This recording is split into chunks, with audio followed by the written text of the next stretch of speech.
I'm Christina Rodenbeck from the Oxford Astrologer, and I'm here with my good friend Sally Kirkman from sallykirkman.com to talk astrology.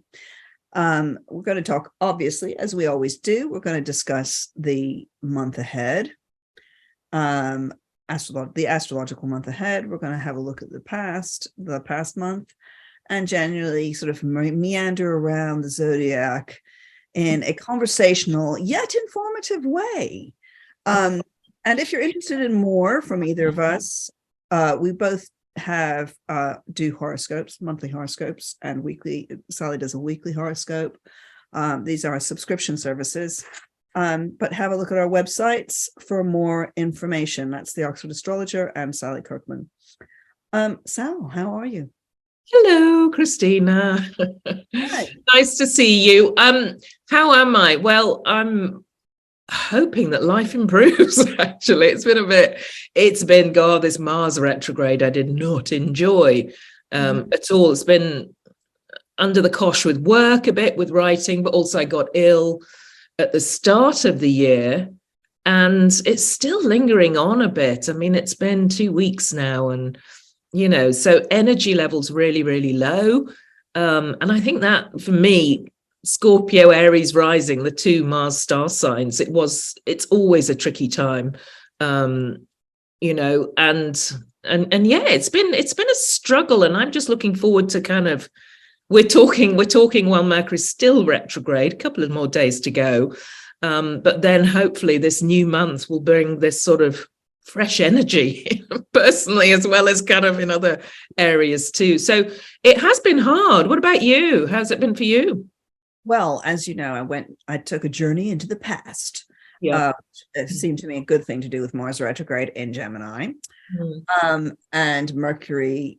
And that was great. I went to Egypt. I went down the Nile, sort of upriver, which also felt very appropriate and cool.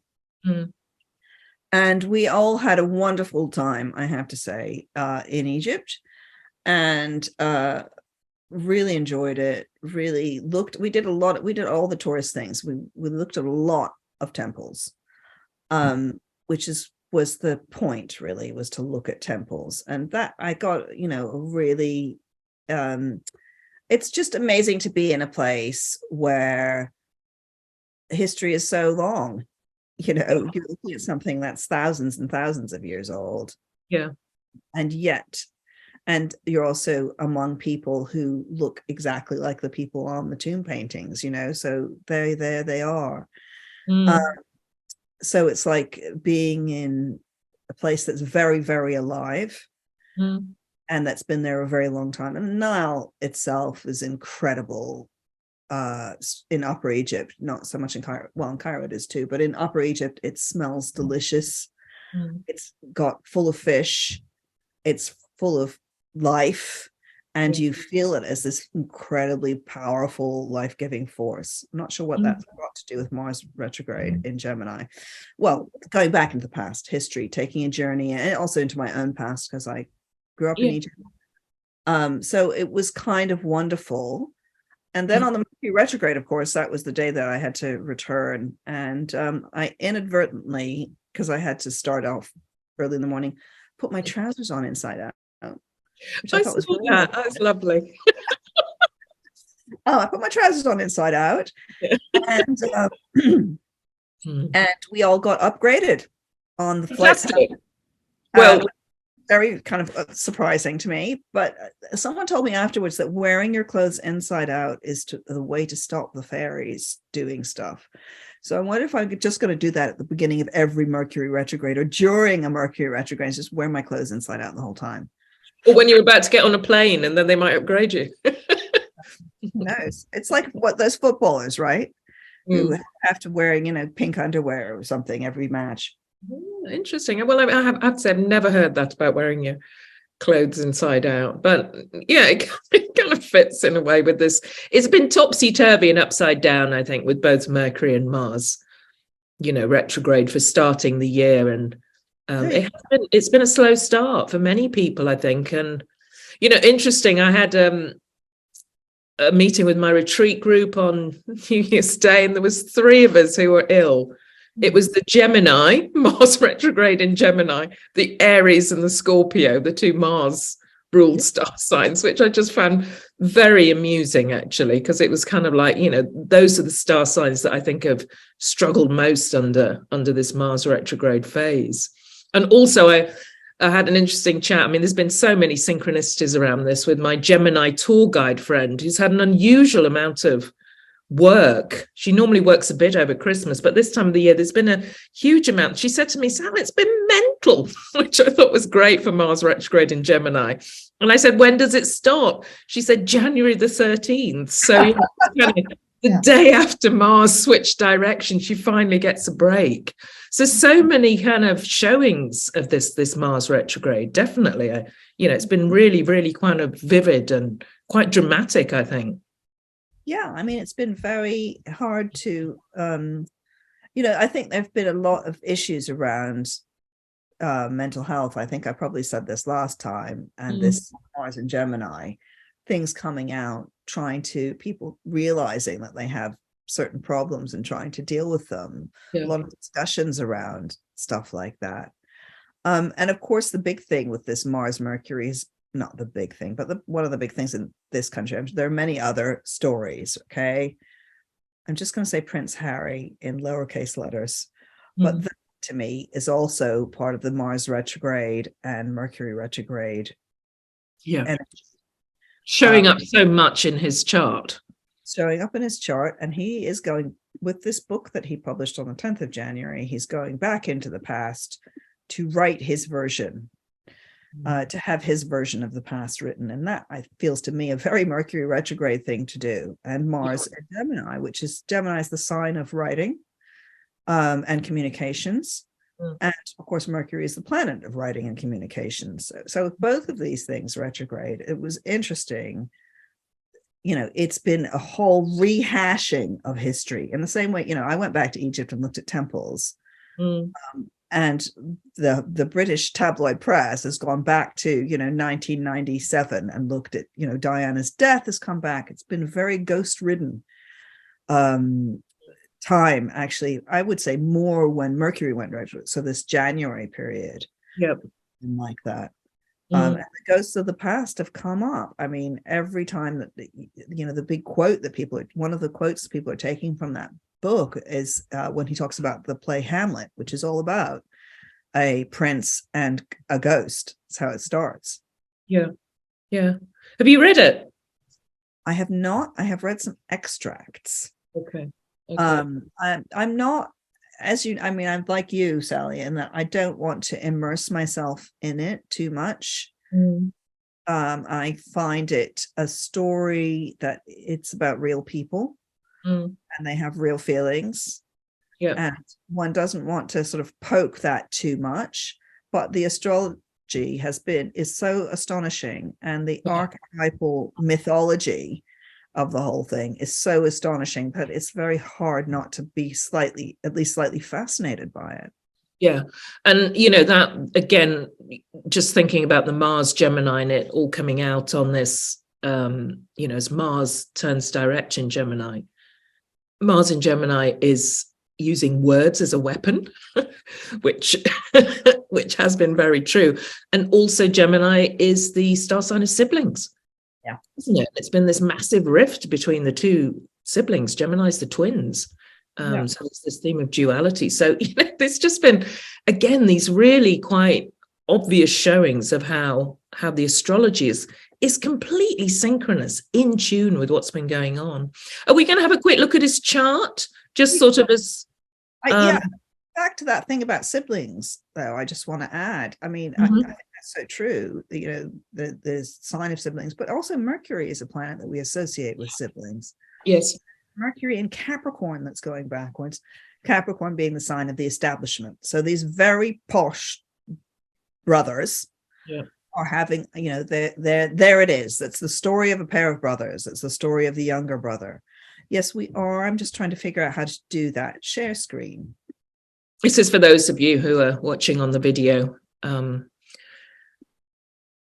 Yeah, and I think that's, you know, that's kind of the important thing, isn't it, with this, because it's it's about these two brothers, but it's about much more than that, isn't it? They are, you know, the royals are such archetypes. They're kind of like these great stories playing out. It was the same always with Diana, and, you know, the moon goddess Diana, she was a Cancer, and this connection to the moon. Diana was a huntress in mythology. So we get these, it's not just about, they're not ordinary people. They become something more. They become these archetypes.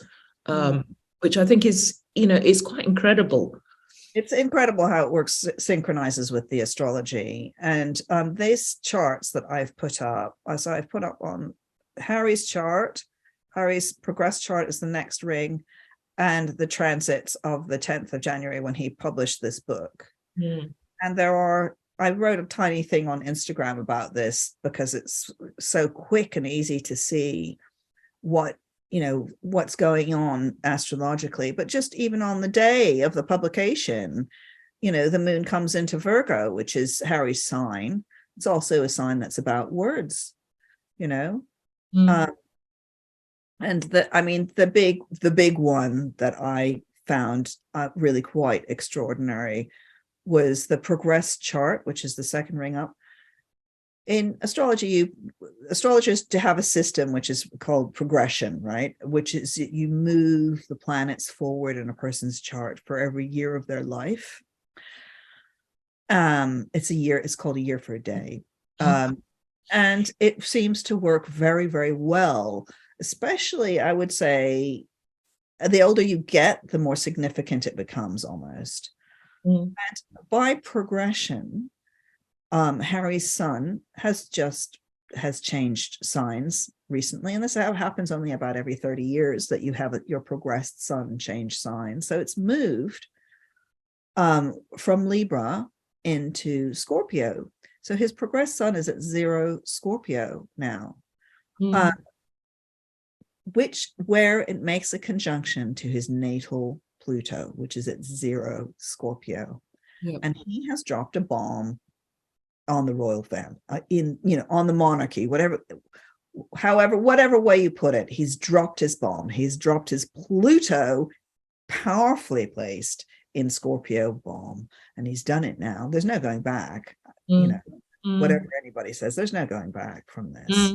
And, I mean, what do you make of a progressed sun on Pluto, Sal? Well, I mean, massive. It's for me, it's kind of like it's just his path of destiny. He could not do this. He had to do it. He's being drawn towards it. Scorpio's dishing the dirt. It is vengeful. It's this vengeful side to Scorpio. No two ways about it. But that sun on Pluto, it's like he wants to destroy what's been built up in a way. I mean, there's a lot of anger coming out with that. Pluto in the 9th house of publishing. So he's done it through this book, and I don't know if everybody understands what the spare means, the title, because we have this saying in that the heir and the spare. There's in the royal lineage, there's an heir to the throne, but the next one down is often called the spare. They're just there in case. So that's how he's, it's how he's perhaps identified, and the sun is your identity, your essence, how you see yourself. So I think it's incredibly powerful. Pluto rules his Scorpio midheaven. So he's just saying enough, let's just destroy this, see what happens. It's an incredible truth bomb that's been dropped. And of course, Pluto is a planet that's a truth teller, isn't it? It destroys people by telling the truth. Yeah. The other thing about the spare, the concept of being the spare, is that his sun, his natal sun is in Virgo in the 8th house. That's kind of a spare place to be. It's Virgo. It's a sign of service. Yeah. But now it's progressed into Scorpio, which is a warrior sign. Yeah. So it's changed, and we all retain our sun sign, obviously, that we're born with, but you gain as you progress through as your sun progresses through the signs, you do develop different aspects of your character. The other thing I would say just about the word spare is Britain, going spare means you're going crazy. you know, so you say he went absolutely spare. It means someone got really angry. Yeah. Which is also quite interesting. Yeah, and that double meaning as well, I think, is again perfectly in tune with this sort of Mars retrograde and turning direct in Gemini. You know, it's these sort of double entendres and the double meanings as well. And just the transits. I mean, also this Mars and Mercury, the Mars is turning direct on his Chiron by transit, the wounded healer. You know, this is also, it's voicing a wound as well, where his Mars is in his chart, and the Mercury on his ascendant, going back over his ascendant, his Capricorn ascendant. So again, there's something about this, you know, what he's wanted to voice as well, what he's wanted to speak out, and he's doing it under, you know, under these retrograde planets, actually, which is interesting in itself. Well, I think the retrograde planets are about going back into the past. Yeah. And I find the Chiron, so you can see that Mars is on his Chiron. Literally, it's stationing on his Chiron. It's going to be there till the end of the month because it stays at 8 degrees of Gemini, even when it goes direct for a long time. So anybody who's got anything at 8 degrees of Gemini will be experiencing this Mars, this turnaround. Yeah. You know, this change of direction. And I don't think it's painless. I think it's really painful what he's going through right now, because it's like the daggers, you know, the words that will come back at him as well. Yeah. One of the things I did notice in the quotations I read, you know, in the extracts that I've read of this book, is that his dad keeps on saying to him, darling boy, don't read what the tabloids say about you. Don't read it. Which is probably the best piece of advice that anybody could give someone in the public sphere, is don't look at what these horrible tabloids say about you, because it will drive you spare. Yeah, and that's also the theme of the bigger transit, the Neptune ruling the media, opposite his sun in Virgo as well, isn't it? Which has been a major transit. I mean, that's a kind of avert your eyes. Don't go there. Don't be seduced. Don't be pulled in, you know, because there'll be a lot of lies. Yeah. He's going to get a cascade of lies about him because of the Neptune. Also, I just thought, on a sort of more positive note, that the Neptune, not positive, but just obvious astrology note, Neptune opposite his sun is like, oh, well, you're going to be on TV a lot, you know, because Neptune is the camera, isn't it? Yeah, the mirror and the camera. Yeah. So you find that Sun Neptune opposition natally in the charts of film stars, for instance. And he has it for a moment. It's his moment of being a big star. Excuse me. Yeah. No, agreed with that. Probably we'll try not to sort of cough too much. It's, I think, you know.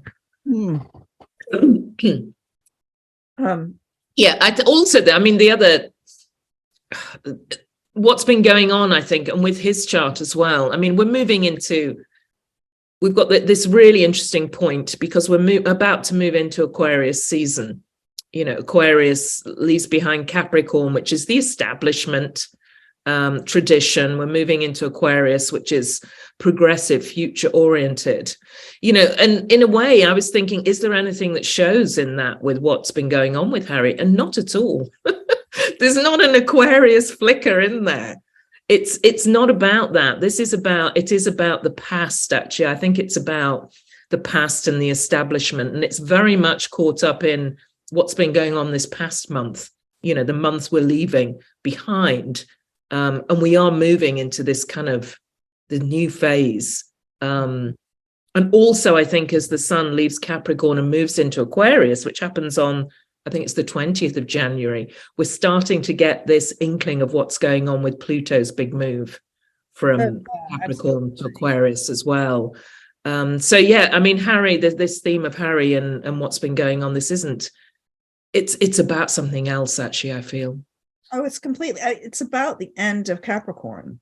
Yeah. Which is going to, the end of the power has been in Capricorn, which is this establishment sign.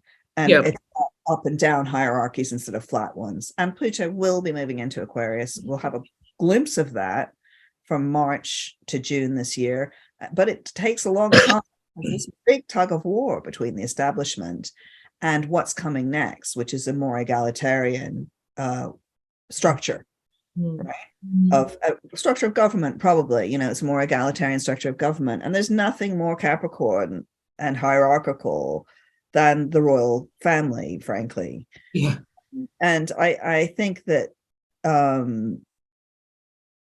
haven't, like I said, I haven't read the thing. I've read some extracts, but Harry and Meghan seem to me just as stuck in that hierarchical mode of thinking as the royal family themselves. He's just gone over to be a royal person in Hollywood instead of so it's not Aquarian, is it? No, it's not, and I agree with that. It's kind of because often when I talk about eclipses, very often they're about the leaders and the royals, but they also show in the A-listers, the elite celebrities who also have created this world that is very elite. So they've moved over to that kind of big hitters in the Hollywood world. So it's not about being of the people, which is Aquarius. They've still got this incredible status going on and elitism in a way. Yeah, it's an elitist mindset, isn't it? That's clearly still going on. Yeah. And it's a family affair, and that's why it's slightly uncomfortable to talk about, is that they are these archetypes, yet it's a family. Yeah. And here, and there they are. But I think it's interesting for people to see that progressed, to understand how the progress chart works, and to see how very important it is, just to emphasize that Sun Pluto conjunction in the he'll be having that for the next couple of years for a start. This will carry on. But just to emphasize that this does not happen to most people. Most of us are not going to have that Sun come to Pluto like that. It's a very unusual aspect to get. Yeah, it's once in a lifetime, isn't it? And not everyone will have it.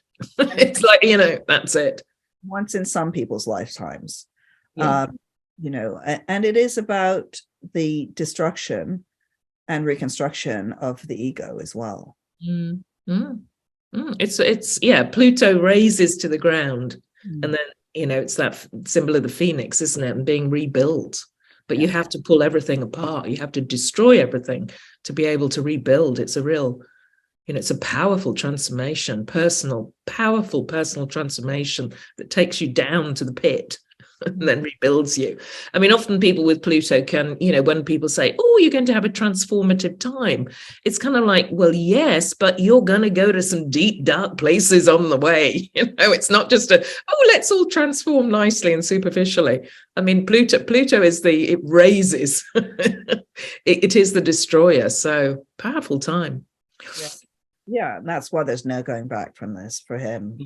Yeah, I think it's so interesting. And I loved your piece that you put, and just the way it pulls in there's that major progression, but the way it pulls in what's happening with these retrograde planets right now, Mars and Mercury, so powerfully placed for him.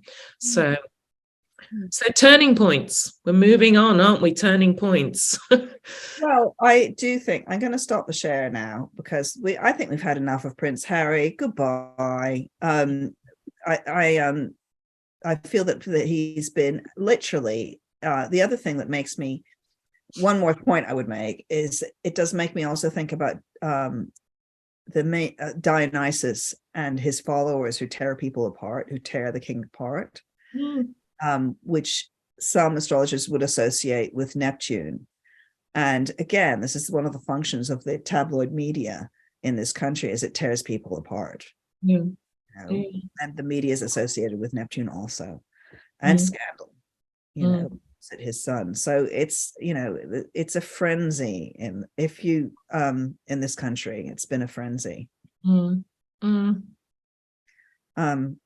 But moving on from that to, let's just talk about Aquarians, which we were beginning to do that, and say how un-Aquarian this whole episode is actually. It's all those people up there. When we really, Aquarius is all about us, the common folk. And we're moving into that not only as because of the sun moving in this month, but as a period of time. These 20 years are the Aquarian 2 decades. Yeah.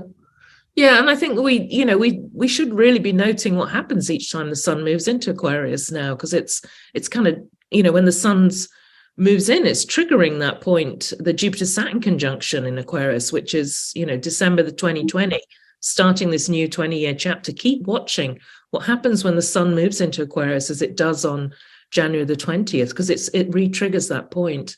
I mean, Aquarius to me is I think it's one of the most complex and fascinating signs, and people get very muddled around it, because it's the water bearer is the symbol. Aquarius, it sounds like aqua, so a lot of people think it's a water sign, they think it's to do with water, but it's not. It's air, and so obviously an air sign. That ability of, I know quite a few Aquarians who are quite literally airheads. They just seem a bit detached and not really in touch with their emotions. It's all going on in the mind. Yeah, I mean, and Aquarius, there's 2 little wiggly signs that look like water. That's not water, that's electricity, Yeah. That's air.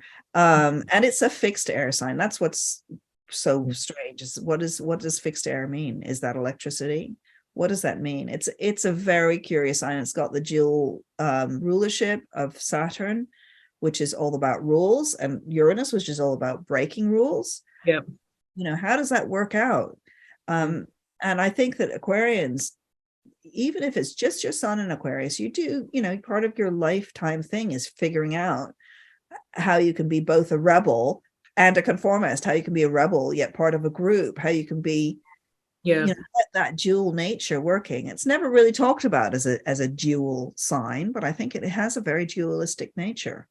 Yeah, 2 planets, the glyphs, 2 glyphs. I mean, the 2 symbols making up the glyph. It does, and I often think they're very forward-thinking and progressive. I mean, and prepared to sort of make an individual stand on things, but then also sometimes they're so stubborn and dogmatic and refuse to shift. It's kind of like, I'm being really forward thinking here, and there's all this new stuff coming in, but then it's like, no, my way's right, I won't, and they can't listen to other people or let those other ideas in. So again, there's this sort of mismatch going on. It's like my forward thinking is better than your forward thinking. Yes, exactly. Good way of putting it. That's what I was trying to say. It's not a flexible sign. And I think that's something that you need to understand about Aquarius. This is not a flexible sign. It can be quite brittle. And, one of the tropes, one of the cliches about Aquarius, which is kind of true, is that they start off the rebels in their youth and conservative in their old age. Okay. So you get the person who's like this really cool person when they're 20, and then you meet them again when they're 65, and they're wearing the same clothes. They haven't dressed like everybody else. So yeah, it's a complex sign. And so I suspect that we're going to have a very complex decade. And, when Pluto goes into Aquarius for this brief period this year, I think people, pay attention. And there's a lot of astrologers have written a lot about it, saying, oh, it's all going to be this or it's all going to be that. It's going to be complicated. I think we're certain of that. Yeah. Yeah, I think also what's interesting is, I mean, we're talking about Aquarius this month, and I was kind of looking for Aquarius in the news, and, Zelensky, president of Ukraine, an obvious Aquarian, fighting for his people. But there wasn't, the only other one I could find really who's kind of in the news at the moment is Cristiano Ronaldo, the footballer who's just done a massive deal with a Saudi Arabia football club, something like 75 million a year. And I did think, are the Aquarians going to be the new plutocrats with Pluto moving into Aquarius? Are they suddenly going to be the ones, taking the money? Although, having said that, I did also look, he does do a lot of charity work. And he's very involved with spreading his wealth some of the time, I think. Actually, I do think Ronaldo is quite a good example of an Aquarian, because he's a man of the people. Yeah. I mean, that's his thing, is he's not some prince. I mean, he's a prince of football, you could say, but he comes from the people. He's connected to the people. Yeah. And that's his power. And his power is also, he's got this incredible internet presence, hasn't he? It's massive. I can't remember. Isn't he the biggest person on Instagram or something like that? I think he's one of them. Yeah. And that's very Aquarian, isn't it? The role of the internet and technology, and AI, artificial intelligence, which is going through the roof at the moment with, it can do your marketing for you, it can paint your pictures. So this is, the Aquarian new trends as well. Yeah, I mean, the internet is an Aquarian thing. I did read a really funny little tweet from someone saying, why do we want AI to paint our pictures? We want them to sort of do the housework. Are you kidding me? Why would you hire a computer to do that? So weird. When what you want is for it to, clean my house. Absolutely. Filing out. Filing out. Do your tax return. That's what you want the AI for. Is this the boring, desperate stuff in life? Life admin. Ugh. So I think Ronaldo is a good example of an Aquarian, and actually it is interesting that he's just signed this mega deal. So here's another example of he always dresses in fatigues. This reminds me a little bit of Fidel Castro, actually, who always dressed in fatigues, and to bring himself down to the level of the ordinary soldier. Yeah. Even though he's so that it's the leader as also from the people. And I think that's what we're going to be seeing with Pluto in Aquarius. And it may not be to do with money.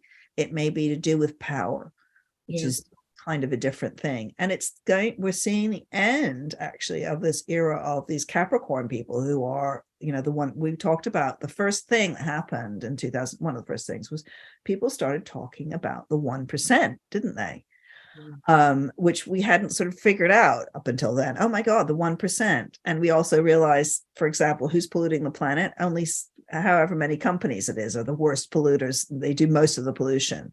And we realized that this 1% controls everything, under Pluto and Capricorn. And I think things are definitely going to move on from that.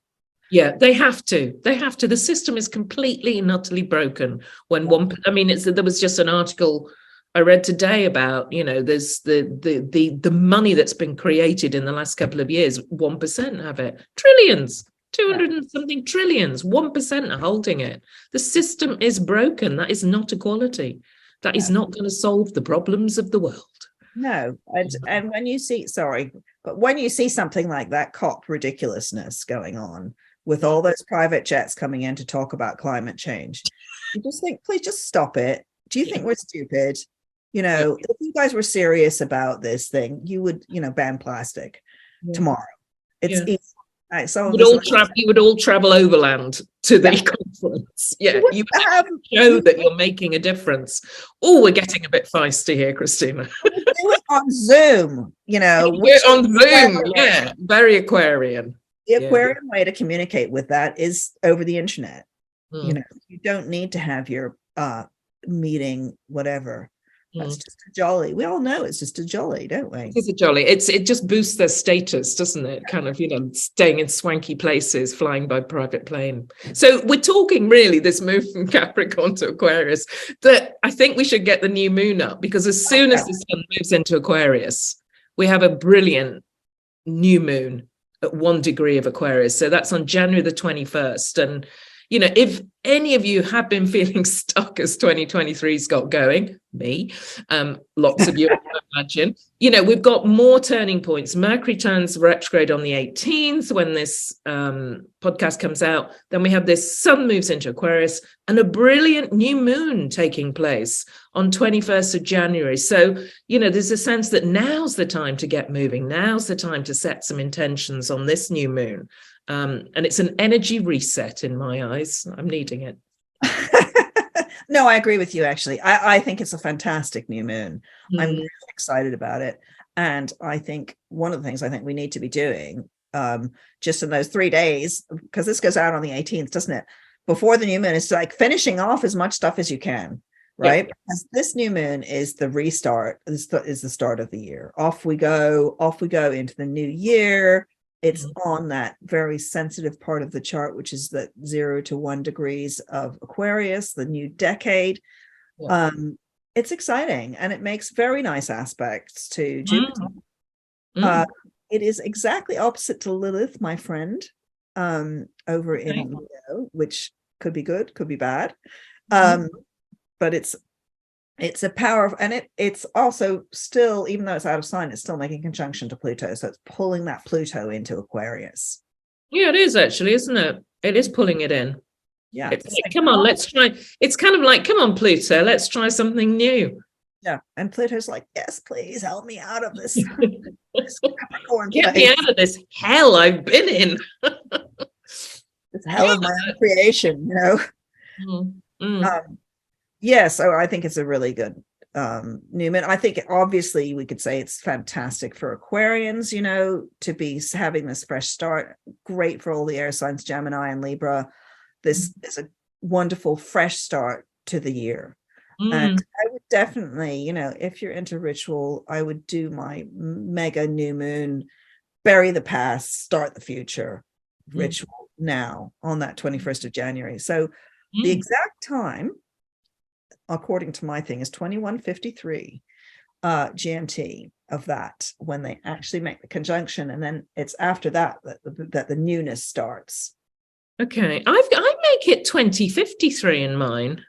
Oh, right, maybe mine's, I'm just looking at that saying, is it GMD or GMT on this one? Oh, you've got GMD. Yeah. So it's 20:53 GMT, isn't it? Yeah. Change. I can't change that. I don't change it for now. It's fine. It's fine. We've voiced it, so that's good. Yeah, I mean, just to really, you know, that interesting, and for Capricorn too, I think a fascinating new moon with, you know, Pluto in your star sign. It's kind of like shutting the door on the past, I feel, and, you know, what are you moving into? That new moon in Aquarius for Capricorn is about, it's about money, values, self-worth too. So it could be a real kind of, you know, feeling as if you're changing, who you are is changing in some way, and you've got different values maybe moving into the year ahead. So interesting for Capricorn too, and a lovely sextile aspect to Jupiter in Aries. So, you know, this for Aries, this is a real kind of awakening time. It's kind of find your group, find your tribe, you know, be around people who inspire you, or you inspire them. There's this, wherever Aquarius and Aries falls, these two planets in star signs are working quite nicely together, actually, bringing something to both. I would say, yeah, it's really nice for Sagittarians and for Pisces, because this new moon is making a lovely aspect to your ruling planet, Jupiter. You know, I mean, for Sagittarians, this really could be, you know, romance, all that, creativity. For Pisces, it could be about money, you know, because it's the Jupiter in the second house. Yeah, a new way of making money. That connects you to the collective more, something like that. You know, it's a really good one. One thing I would also mention with this new moon in Aquarius and this Aquarius season, so that's from 21st of January. Does it leave on the 19th of February or the 20th this year? It's actually this year, it's 20th of January to 18th of February. Those are the dates this year. Okay, so 20th of January to the 18th of February, the sun's going to be in Aquarius and Saturn is going to be in Aquarius. Yep. This is the end of Saturn in Aquarius. This is its last bit in there, and it has this help from the sun, and this help from this interesting new moon. It's got help from Venus as well, which is in Aquarius for a while, and it's like a farewell party. It's like, goodbye, Saturn in Aquarius, off you go. You're going to go into Pisces on is it the 7th of March, I think, or early March. Saturn moves off out of Aquarius, and it's going to be in Pisces then for 2 years. So it's had a long time in Aquarius, and this is its farewell party, is this month. Yeah, and I love that it's the kind of, you know, it's the more personal planets that, you know, even those of you who can see this, looking at this chart, you know, the sun and moon after Pluto and then Venus and then Saturn, it's kind of like the sun, moon and Venus are just saying, come on, it's time to change. You know, you've done what you've done over the past. Now we need something new. We're bringing in something new, which is a theme of, I mean, it's just such a strong Aquarius theme.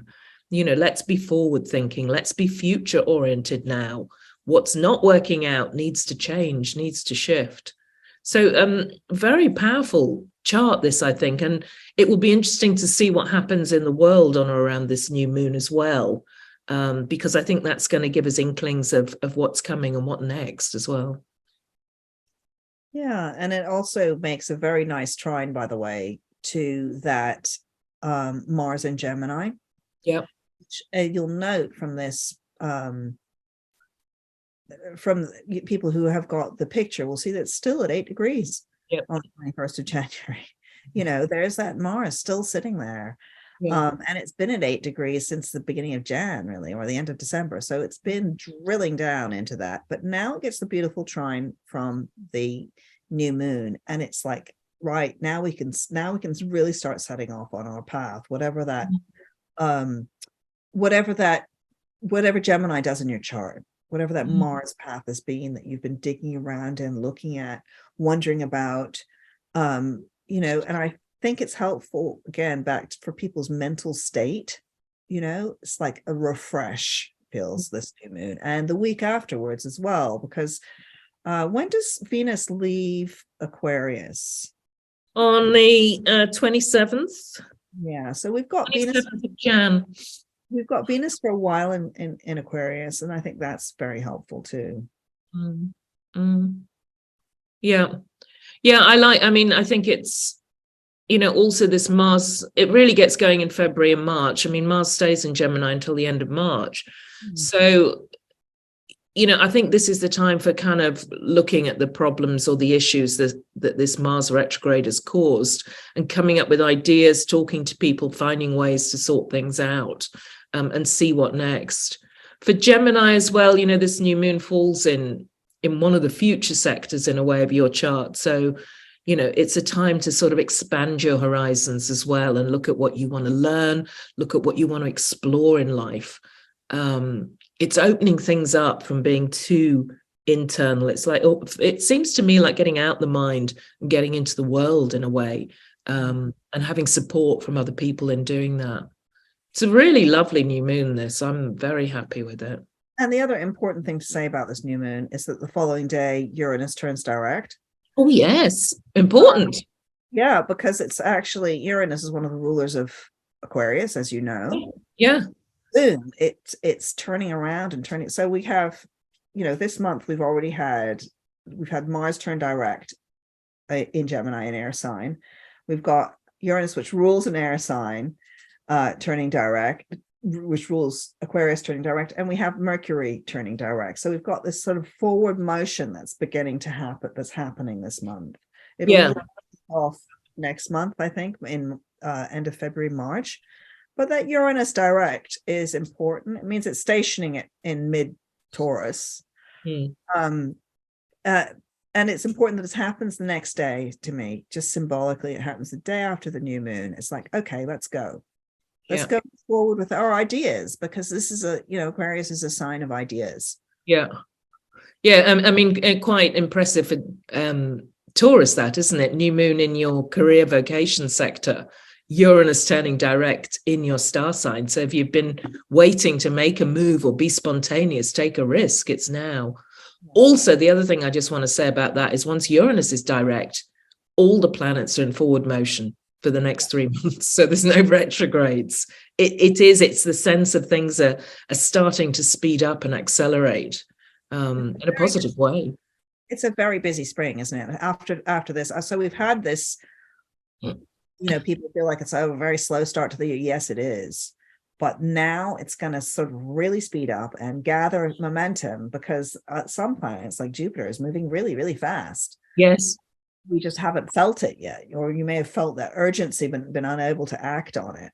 From now on, it's all going forward. I agree with you about Taurus. I think it's a really, this Uranus direct with that new moon, I think it's super important. And then you've got the sun across your career sector for the rest of the month, for this month. Yeah. So it's really like, if you want to go out and talk, make a statement, make yourself known, you've got a lot of momentum behind you. You can be revolutionary again, Taurus. Yeah. And also Mercury's playing catch up after turning retrograde. So, I mean, Mercury will enter Aquarius on February the 11th. So again, and it will be there then until the beginning of March. So yeah, there's this, it's kind of, there's a lot of emphasis now on this forward move in the star sign Aquarius, the sun there, and then you get Mercury there as well. And its own ruler, Uranus direct, and actually then Saturn is moving quickly. It's not moving slowly.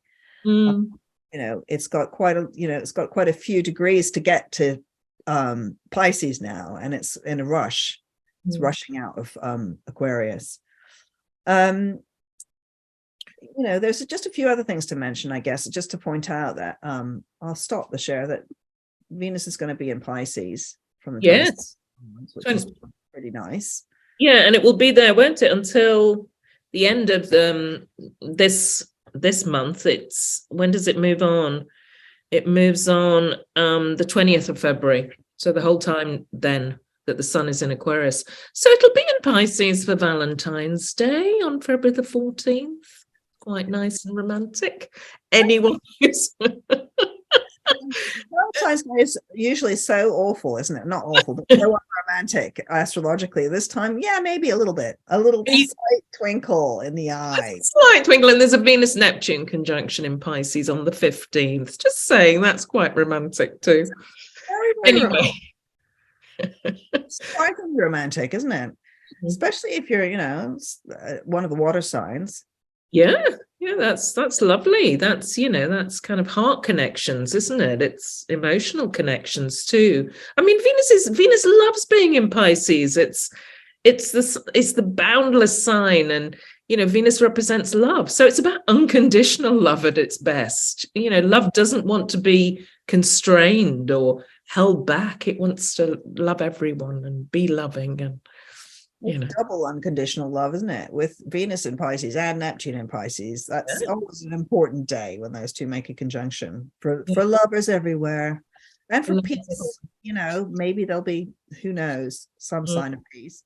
What about the full moon? Shall I get that? Yes, I think so, because I was just looking at the time. I think it's time to the new moon and full moon really pivotal this month. So we've got the full moon on February the 5th, cutting across the Leo Aquarius axis of the zodiac.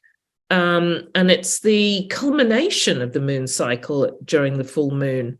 It's the moon's at its brightest, so it can bring clarity to events. And it's often the time of sort of completion or culmination. Then you're wise to sort of release and let things go. And you get the waning phase of the moon, ready for the new moon and new energy coming in. So the cycles are always really powerful. Okay, this one is GMD as well. I couldn't change it. It's just having Don't worry, it's fine. So 16 degrees.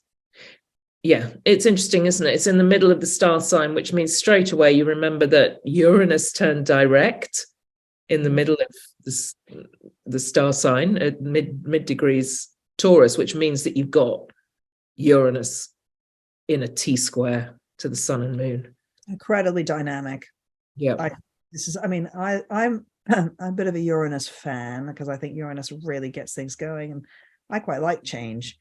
And it's like these are fixed signs, and they need something like Uranus, a strong outer planet, to come and shake things up and make change. And this feels like a full moon where some changes will ricochet into the future, or that where changes that have already been made actually come to fruition. Yeah. I mean, a real kind of spark, a real firework in a way for all the fixed signs: Taurus, Leo, Scorpio, Aquarius. And this is about, it's that foundational axis of your life. It's, the self, relationship, career, future, home, family, past. It's on that foundational axis. So it's a really good time to see things like being at a crossroads on this full moon. You're at a crossroads. Which direction are you going to shoot off in? Where's the change? Where's the change that's necessary? What might appear that's unexpected as well? I mean, let's not forget that Uranus is often, it's the planet that brings in external circumstances. It's like life's got other plans for you when Uranus is strong. So it's a time to be flexible and adaptable, actually, for those fixed star signs, and not hold on too tight. You can't hold on tight when Uranus is in play. Yeah, and I would say, you know, for Leos, this has really been quite interesting. You know, while Uranus has been in your midheaven, you know, obviously things have been changing around your career, right? And often it's like good stuff. There's more opportunities come in, you have a complete midlife change and you become an engine driver or whatever it is. But those changes come and go, you know, it's not like continuous change. And this is a point where there's a big change or a big opening up for, I would think, for Leos, at least in your head, you know. It may not be a change that actually comes, but it could be a change in attitude. Yeah, or deciding to go freelance or something, or, you know, it's liberating.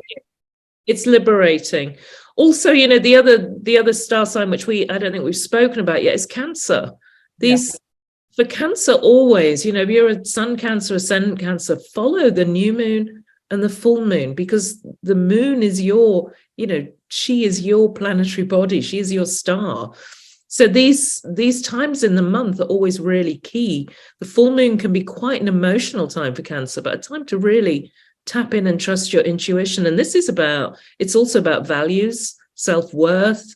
It's about money on a practical level, but I think it's about attitude too for Cancer. It's like how you see yourself. Make sure you're valuing yourself well. Make sure you're getting paid what you deserve, you know. And this full moon, in a way, something could happen that makes you see perhaps where you're not valuing yourself and what needs to shift, what needs to change. Yeah, it's a powerful, again, it's interesting. That's the main story about this month, really, is these two very powerful lunations. Yep. And this one is powerful with, you know, it's the two big things in the sky, the sun and the moon, being squared by the planet of change and revolution. Yeah. I think the other interesting thing I think about this month, because it is, the focus seems to be on these moons, but also, you know, there's going to be a Mercury-Pluto conjunction in Capricorn, which I think is on the 10th of February. And then there's a Sun-Saturn conjunction in Aquarius on the 15th of February.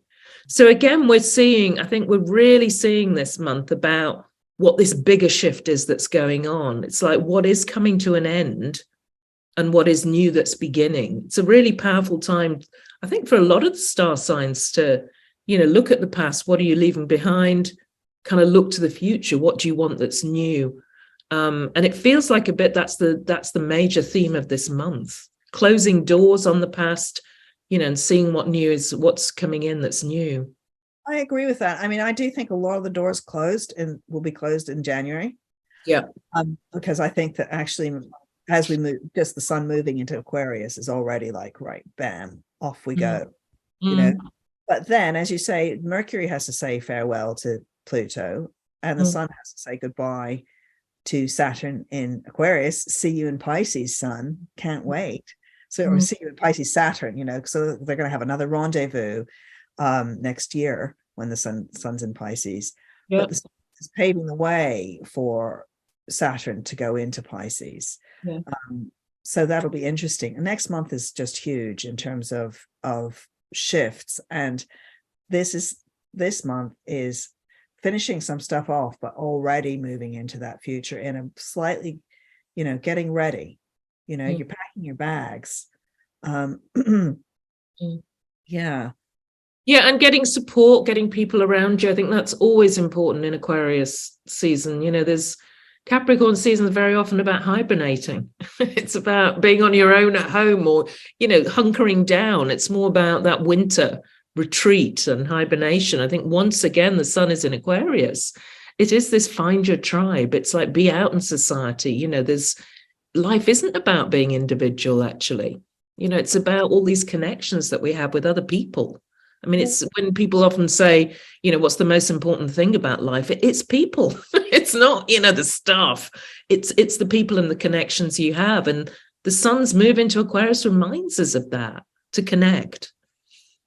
And in real life as well, I think there's going to be more of that, weirdly, with Pluto in Aquarius, because we've had a decade or more of connecting over the screens as we're doing now, which is cool, and I love it, and it's great.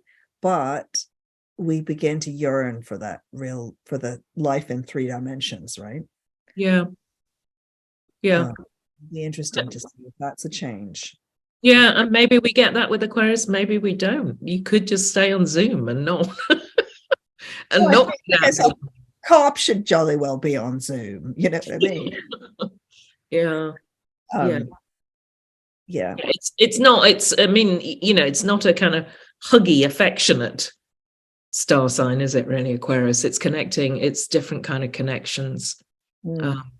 It's more about, I think, about ethics and principles, and let's work together towards something.